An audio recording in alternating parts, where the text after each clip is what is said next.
वनरक्षक भरतीची तयारी करताय आणि काय वाचावं कळत नाही, तर मी सांगतो.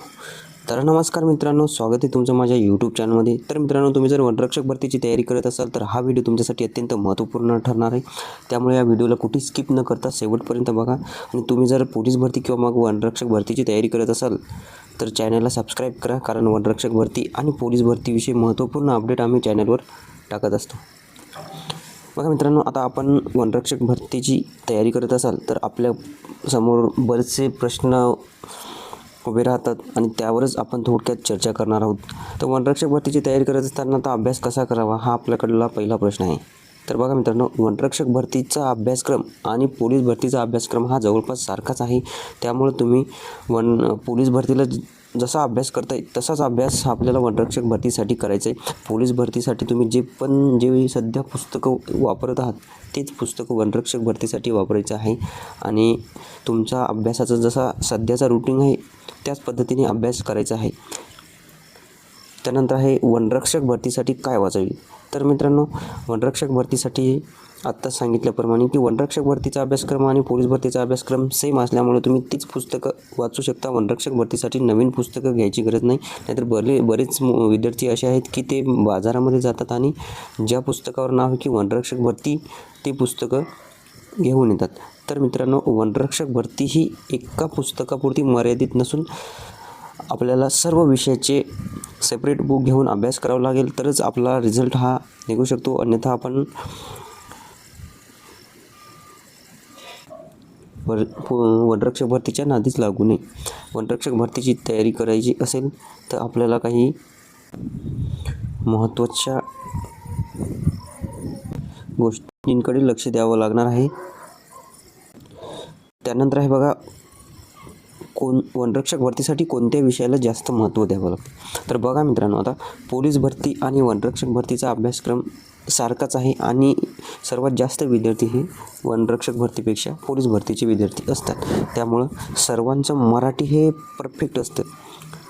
त्याच्यानंतर गणित आणि बुद्धिमत्ता हे पण बऱ्यापैकी सर्वांचं परफेक्ट असतं. GS थोडंसं मार खातं, पण बाकीचे हे जे 3 विषय आहेत ते एकदम परफेक्ट असतात. तर मग वनरक्षक भरतीसाठी पोलीस भरतीपेक्षा एक विषय जास्तीचा असतो, तो म्हणजे इंग्लिश ग्रामर. तर हा इंग्लिश ग्रामर विषय जो असतो ना, हा बऱ्याच विद्यार्थ्याला जमत नाही. म्हणजे पोलीस भरतीच्या बऱ्याचशा विद्यार्थ्यांचा सर्वात अवघड विषय म्हणजेच इंग्लिश ग्रामर आहे. त्यामुळं आपण जेवढं जास्त फोकस इंग्लिश ग्रामरकडे करू तेवढं आपल्यासाठी चांगलं आहे. म्हणजे जे प्रॉपर पोलीस भरतीची तयारी करतात असा जो विद्यार्थी असतो त्याचा आणि इंग्लिश ग्रामरचा काहीही संबंध नसतो. मग वनरक्षक भरतीची तयारी करताना तो जर ग्रामरकडे दुर्लक्ष करत असेल तर ग्रामरचा त्याला एकही मार्क मिळणार नाही. त्यामुळे जर आपण इंग्लिश ग्रामरकडे लक्ष दिलं तर आपण त्या ठिकाणी प्लसमध्ये राहू आणि आपला रिझल्ट आपण मिळवू. त्यामुळं आपण इंग्लिश ग्रामरकडे थोडंसं जास्त लक्ष द्यायचं आहे, जास्त महत्त्व द्यायचं आहे, जास्त वाचन करायचे.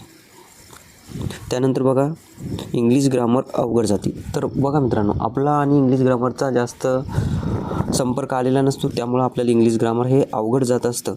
पण सर्वांनाच अवघड जाईल असं काही नसतं. काही विद्यार्थ्यांचं सायन्स असल्यामुळं त्यांना इंग्लिश ग्रामर सोपं जातं. आणि आपण वनरक्षक भरतीची तयारी करत असो, आपण जर आर्टचा विद्यार्थी असू आणि दुसरा एखादा सायन्सचा विद्यार्थी असू, तर आपल्याला त्याच्या तुलनेत थोडंसं इंग्लिश ग्रामर अवघड जाणार आहे. त्यामुळं आपल्याला त्याच्यासोबत स्पर्धा करायची आहे, तर मग आपल्याला त्याच्याबरोबर येऊन अभ्यास करावा लागणार आहे. त्यामुळं आपण इंग्लिश ग्रामरकडे जास्त लक्ष द्यायचं आहे. इंग्लिश ग्रामर अवघड जातं कारण आपल्याला शब्द माहीत नसतात, शब्दसाठा कमी असतो, शब्दांचे अर्थ माहीत नसतात. नंतर व्याकरणाचे नियम, इंग्लिश ग्रामरचे नियम माहीत नसतात. त्यामुळं आपल्याला थोडंसं अवघड जातं. त्यानंतर बघा,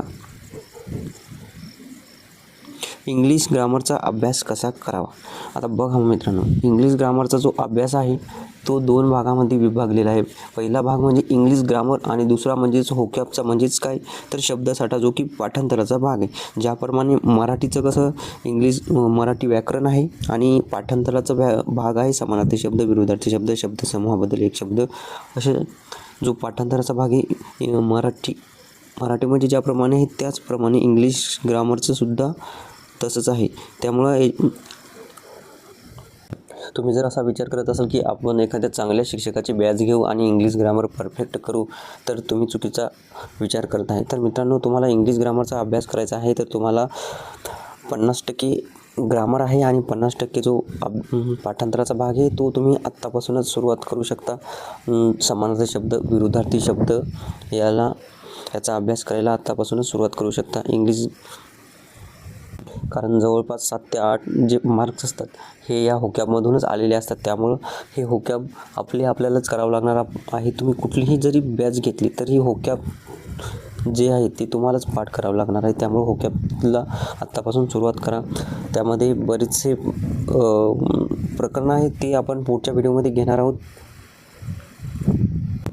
त्यानंतर बघा आहे की इंग्लिश ग्रामरचं काय वाचावे. तर मित्रांनो, इंग्लिश ग्रामरचं वाचन करण्यासाठी आपल्याला सुरुवातीला थोडे समानार्थी शब्द, विरुद्धार्थी शब्द, शब्दसमूहाबद्दल एक शब्द हे असे प्रकरण घ्यायचे आहे. त्यानंतर कलेक्टिव्ह नाऊन, त्याच्यानंतर एकवचन, अनेकवचन आणि लिंगविचार, त्यानंतर प्राण्यांची आवाज वगैरे असे छोटे जे शब्द आहेत हे आपल्याला पाठ करायचे. त्यानंतर व्हर्ब आहेत, व्हर्बचे तिन्ही काळातील जे रूप आहेत ते सुद्धा आपल्याला पाठ करायचे आहेत. आणि असा अभ्यास करत आपल्याला सर्व शब्द आपल्या ओळखीचे वाटायला लागतात, सर्व शब्दांचे अर्थ माहीत व्हायला लागतात आणि त्यानंतर आपल्याला इंग्लिश ग्रामर समजायला आणि शिकायला अगदी सोपं जात असतं.